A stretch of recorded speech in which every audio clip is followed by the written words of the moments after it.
မင်္ဂလာပါအားလုံးကနေ့ပြချမ်းမှာချမ်းသာကြ၍ဘေးကင်းကအေးချမ်းကြပါစေလို့ဆုတောင်းပေးပါတယ်ဒီနေ့မှာတော့ကြာစိတ်မညစ်ပါနဲ့ဆိုတဲ့ခေါင်းစဉ်နဲ့ဟောပါမယ်စိတ်ညစ်တယ်ဆိုတာကတော့တားလို့မရတဲ့အရာမျိုးကိုဖြစ်ချင်တယ်လို့ဖြစ်မလာတဲ့အခါမှာ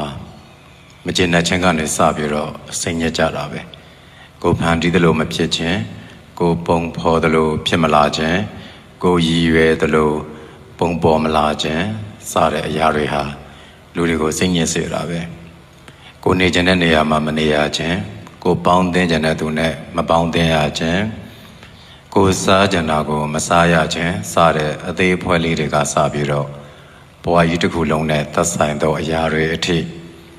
ဖြစ်ခြင်းတိုင်းမဖြစ်တဲ့အခါမှာစိတ်ညစ်ကြတယ်တခါတလေကြရင်လည်း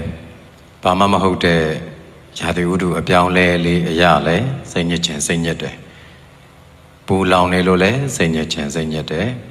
တအားအေးနေလို့လည်းပဲစိတ်ညစ်ခြင်းစိတ်ညစ်နေမှာပဲမိုးတွေတအားများနေလို့လဲစိတ်ညစ်ခြင်းစိတ်ညစ်မှာပဲ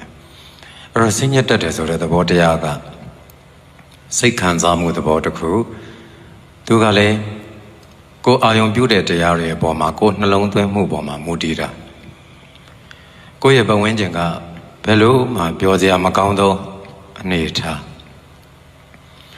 တွေ့ကြုံနေရတဲ့လူတွေရောကြားနေရတဲ့စကားတွေရောမြင်နေရတဲ့အရာတွေကကိုယ့်ကိုပြောစရာဖြစ်စေတဲ့အရာတစ်ခုမှမရှိဘူးသို့တော်လည်းအဲ့ဒါကိုကိုယ့်ရဲ့ကြည်ပုံကြည်နည်းကိုယ့်ရဲ့နှလုံးသွင်းပုံနှလုံးသွင်းနည်းကအာမန်သဘောမျိုးနှလုံးသွင်းထားတဲ့အခါဖြစ်လေဖြစ်တာရှိတဲ့သဘာဝသဘောမျိုးနှလုံးသွင်းထားတဲ့အခါစိတ်ကြမညစ်တော့တခုခုကိုကြုံလိုက်တယ်ကြုံကများလေးပဲနေနိုင်အောင်လေ့ကျင့်သွားတာပေါ့ပထမအခြေခံအနေအားဖြင့်တော့လူတိုင်းဟာပျော်ပျော်ပါးပါးလေးနေနေတာကနေဒါလေးကိုအနှောက်အယှက်ဖြစ်သွားရင်စိတ်ညစ်သွားတတ်ကြတာပဲဒီမှာမှဆုံးရှုံးမှုတွေဝေကွင်းမှုတွေစတဲ့အရာတွေပါလာရင်တော့ပို့ပြီးတော့စိတ်ညစ်ကြတာပေါ့တချို့စိတ်ညစ်တဲ့ကိစ္စတွေကအကြောင်းတရားခိုင်လုံတယ်ဘဝဒုက္ခတွေတအားများတဲ့အခါကျတော့ပြောလို့မရဘူးစိတ်ညစ်တယ်တချို့စိတ်ညစ်တယ်ဆိုတဲ့အရာတွေကြတော့သူကအကြောင်းတရားသိမခိုင်လုံဘဲနဲ့သူ့နှလုံးသွင်းကိုကအမြဲတမ်းအစိုးမြင်နေတဲ့အတွက်ကြောင့်စိတ်ညစ်တာအဲ့တော့ပထမတစ်ဆင့်အနေနဲ့ပြောချင်တာကအစိုးမြင်တဲ့သဘောထားကိုပထမပြင်ကြည့်လိုက်ဖြစ်နေကြတဲ့သဘာဝတွေကကိုယ်တယောက်တည်းဖြစ်တာမဟုတ်ဘူးဆိုတာကိုနားလည်သဘောပေါက်အောင်ကြည့်ပတ်ဝန်းကျင်ကလူတွေကိုလေ့လာ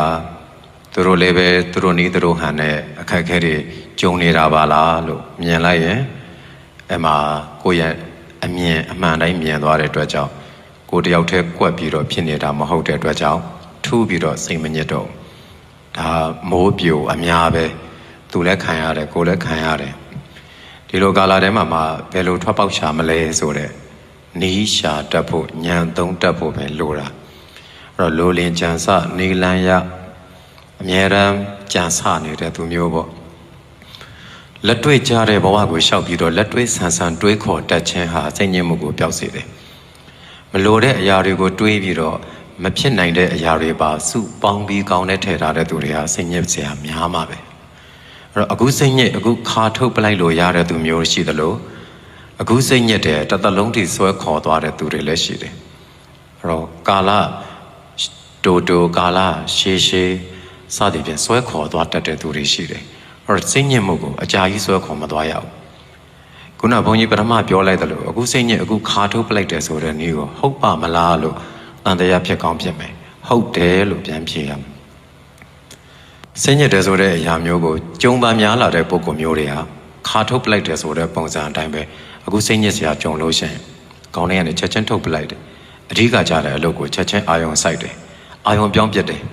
လက်တွေ့အဆန်ဆုံးတွေတွေးတယ်အခုကိုယ်နဲ့အနည်းဆက်ဆုံးအရာတွေကိုပဲတွေးတယ်ပုံဖော်လို့ရမယ့်အရာတွေကိုပဲတွေးတယ်ပုံဖော်လို့မရတော့ဘူးဆုံးရှုံးသွားပြီဆိုတဲ့အရာတွေကိုဆုံးရှုံးလဲဆုံးရှုံးပါစေတော့ဆိုပြီးတော့ကောင်းတဲ့ကခါထုတ်ပလိုက်တယ်ပြေးသွားတာတွေအတွက်ပြန်ပြီးတော့ဝမ်းနည်းမနေဘူးနောင်တရမနေဘူးအခုဘယ်လိုဆက်သွားမလဲဆိုတဲ့အရာကိုကြာနာမြင်တတ်တဲ့ပုဂ္ဂိုလ်များစိတ်မစင်ရဘူးစိတ်မညစ်ဘူးဒါကြောင့်တဘာဝကြာလောကကိုအမြဲတမ်းကြည့်နေပါစိတ်ညစ်မှုကိုအကြာကြီးဆွဲခေါ်မသွားပါနဲ့ အခုစိတ်ညစ်အခုခါထုတ်လို့ရတဲ့အဆင့်ထိရောက်လာအောင်ရင့်ကျက်သည့်အထိလေ့ကျင့်ယူပါအဆင်ပြေသွားလိမ့်မယ်